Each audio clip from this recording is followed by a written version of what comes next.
So today we're going to talk about the neuroscience of success. And not just the neuroscience, but the biology, the psychology, and the reality of what we may think of as success. Now, you might think that's a very large topic for 45 minutes, but what I want to show you is the tools and the theory is quite simple. But simple is not easy. So, for example, drinking water is simple. We all know to drink water.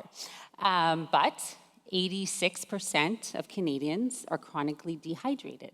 So I don't think you're allowed to drink water, but if you are, make sure you have some in the break. It's simple, but not easy. Sleeping enough is simple, but as we know, it's not easy. And knowing that we need to do these things, we all know we need to drink water, doesn't mean that we do them. However, the good news is that doing leads to being. So if we drink the water, we feel refreshed, we feel less irritable, we have more energy, our mood improves. So doing leads to being. How many of us feel stressed every day in our lives? Personal, professional, of course. So we use this term very benignly, right? Oh, I'm stressed, I had a stressful day, my boss is stressing me out. But we need to really understand, the number one health epidemic and understand it for ourselves and definitely understand it for our patients, because the future of health has to include reducing stress.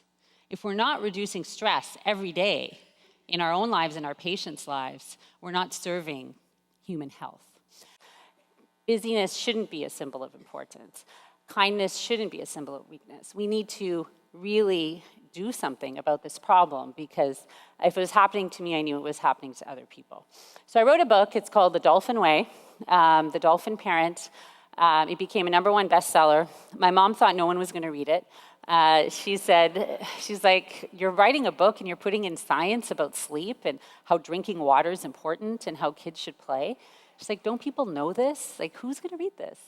The book got translated. It's released in Germany, Russia, and China, all over the world. So she hadn't realized how the world has changed, how stress is the #1 health epidemic of the 21st century. That's the German cover. And when the German journalists came to interview me for the book, they left me with a little tip. And they said, we want to show you this video of how we manage some of our parenting issues in Europe or in Germany. And so I just want to share that with you because it's quite hilarious. Here it is.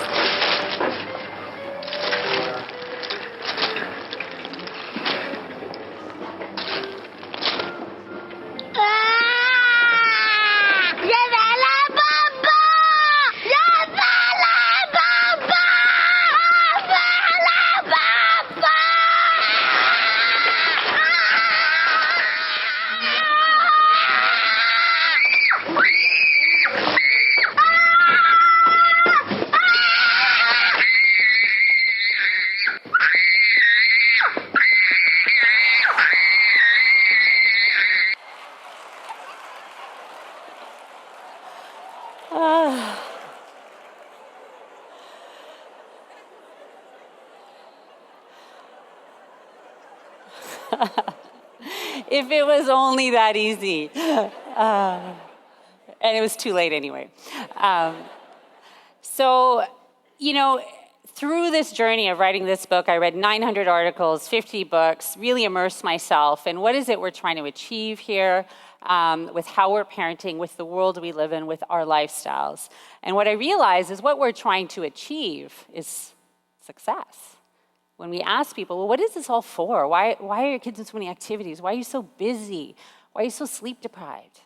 Well, I want to be successful, is what kept coming back in the research. And I think that led to the question, how do we define success, actually? And the research shows that when you actually look at people who are at the end of a very long life, and many of you have been there, in palliative care or in these settings. And if you were to ask these individuals, how do you define a successful life? We're not going to be surprised by the answer, but we can be surprised by the fact that our day-to-day behaviors aren't in tune with that answer. The answer that researchers found was individuals said a successful life is a life of balance.